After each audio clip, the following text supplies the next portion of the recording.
ধরুন বাংলাদেশের সাথে পশ্চিমা বিশ্বের প্রবল একটা যুদ্ধ শুরু হয়েছে, সেই যুদ্ধটা হচ্ছে নিউক্লিয়ার যুদ্ধ। তো এবার মনে করুন যে আপনার শহরে একটা পারমাণবিক বম নিক্ষেপ করা হলো, তো তখন আপনার সেই পরিস্থিতিটা কেমন হবে? আপনারা দেখছেন বিজ্ঞানীয়ান, তো চলুন ফিরে আসি ইন্ট্রোর পরে।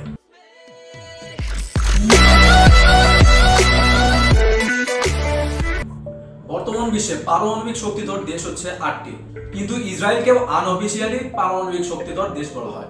ইসরায়েল কোনোদিন এটা স্বীকার করে না যে তাদের কাছে পারমাণবিক বোম আছে, তবে তাদের দেশে যে পারমাণবিক বোম আছে এটার আলামত অনেক আগেই বেশ কয়েকবার পাওয়া গেছে। বর্তমান বিশ্বে এই 8টি পারমাণবিক শক্তিধর দেশের পারমাণবিক বোমের সংখ্যা প্রায় 15,000-এরও বেশি।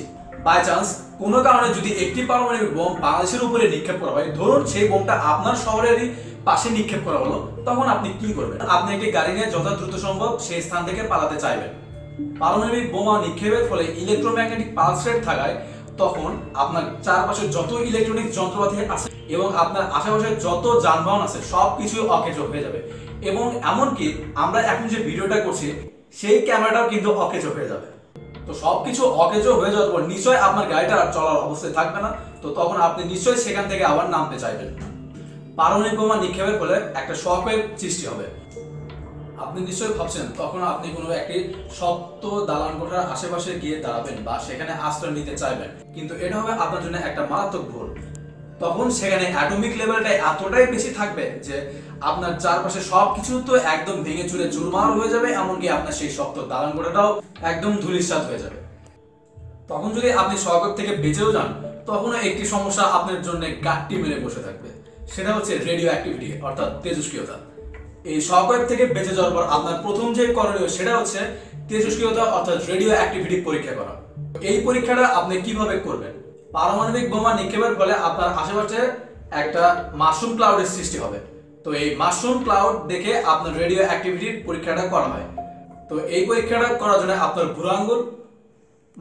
বুড়ো আঙ্গুলটা সেই মাশরুম ক্লাউডের দিকে এইভাবে করে ধরবেন। তো ধরার পরে যখন দেখবেন যে মাশরুম ক্লাউডটা যদি এই বুড়ো আঙ্গুলের মধ্যে কেটে যায় বা এই বুড়ো আঙ্গুলের চাইতে একটু ছোট দেখা যায়, তখন ভাববেন যে আপনি এই রেডিও অ্যাক্টিভিটি থেকে অনেক দূরে আছেন, অর্থাৎ আপনি একটা সেফ অবস্থানে আছেন। কিন্তু আপনি যদি দেখেন যে এই মাশরুম ক্লাউডটা আপনার এই বুড়ো আঙ্গুলের থেকে যদি বড় হয়, তাহলে আপনি রেডিও অ্যাক্টিভিটি জোনের মধ্যে আছেন, অর্থাৎ আপনার তখন অবস্থা কাহিল হয়ে যাবে। তবু আপনি যদি খুবই কম তেজস্ক্রিয়তার মধ্যে থাকেন, তখনও আপনার বাঁচার ইচ্ছেটা যদি একটু বেশি থাকে, তখন আপনি সাথে সাথে গোসলখানায় যাবেন।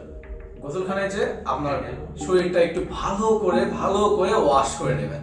এই ওয়াশ করার ফলে সেই তেজস্ক্রিয়তার হারটা কিছুটা হলেও হ্রাস পাবে, তবে হালকা তেজস্ক্রিয়তার মধ্যেও কিন্তু আপনার ডিএনএতে ব্যাপক পরিমাণ ক্ষতি হতে পারে। এই পানিতে গোসল করার ফলে আপনার সেই তেজস্ক্রিয়তা কিছুটা পরিমাণ কমতে পারে। তারপরেও আপনি যে একদম সুস্থ জীবন পাবেন তা কিন্তু নয়। হালকা তেজস্ক্রিয়তা আপনার শরীরের বিভিন্ন জায়গায় টিউমার, ক্যান্সার এসব সৃষ্টি করতে পারে। তো বোঝা গেল, আমাদের দেশে যদি এইভাবে পারমাণবিক বোমা মারা হয় বা আমাদের শহরের পাশে যদি এইভাবে একটা পারমাণবিক বোমা নিক্ষেপ করা হয়, তো আমাদের বাঁচার চান্স খুবই কম। যদিও বাংলাদেশে এইভাবে কোনোদিন পারমাণবিক বোমা মারবেও না বা অন্য কোনো দেশের সাথে বাংলাদেশের এইভাবে অ্যাটমিক কোনো যুদ্ধ হওয়ার কোনো সম্ভাবনা নেই। যদিও মায়ানমারের সাথে কিছু কানাকানি রোহিঙ্গা ইস্যু নিয়ে যুদ্ধ হচ্ছে, সেটা আসলে যুদ্ধের মধ্যে পড়ে না। এই পারমাণবিক বোমা যদি আমাদের দেশে মারা হয়, মনে করুন যে আমাদের বাঁচার তেমনটা কোনো সম্ভাবনা নেই।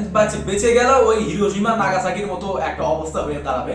সেখানে আমরা তখন দেখতে পারবো যে আমাদের দেশে ওই আগামী 50 বছর পর্যন্ত রেডিও অ্যাক্টিভিটি থেকে যাবে, এবং যেসব ফসল উৎপাদন করা হবে সেসব খাওয়ার অনুপযোগী, এবং সেসব যদি খাওয়া হয় নির্ঘাত আমরা রেডিও অ্যাক্টিভিটির কবলে পড়বো, এবং আমাদের শরীরে বিভিন্ন ধরনের ক্যান্সার, টিউমার, ব্লা ব্লা ব্লা আরো অনেক ধরনের রোগ হতে পারে। আমাদের দেশের উচিত যে পৃথিবীর সকল দেশের সাথে বন্ধুত্বপূর্ণ সম্পর্ক রাখা, বিশেষ করে বর্তমানে যেসব পারমাণবিক শক্তিধর দেশগুলো রয়েছে সেসব দেশের সাথে খুবই বন্ধুত্বপূর্ণ সম্পর্ক রাখা। তো এইভাবে আমরা আমাদের দেশটাকে শান্তিপূর্ণ রাখতে পারি। ভিডিওটি নিশ্চয়ই আপনারা এনজয় করছেন। এই ভিডিওটি যদি আপনাদের ভালো লেগে থাকে তাহলে অবশ্যই লাইক দিবেন আর সাবস্ক্রাইব করে রাখুন আমাদের নতুন নতুন ভিডিওগুলো পাওয়ার জন্য। Till then, tata.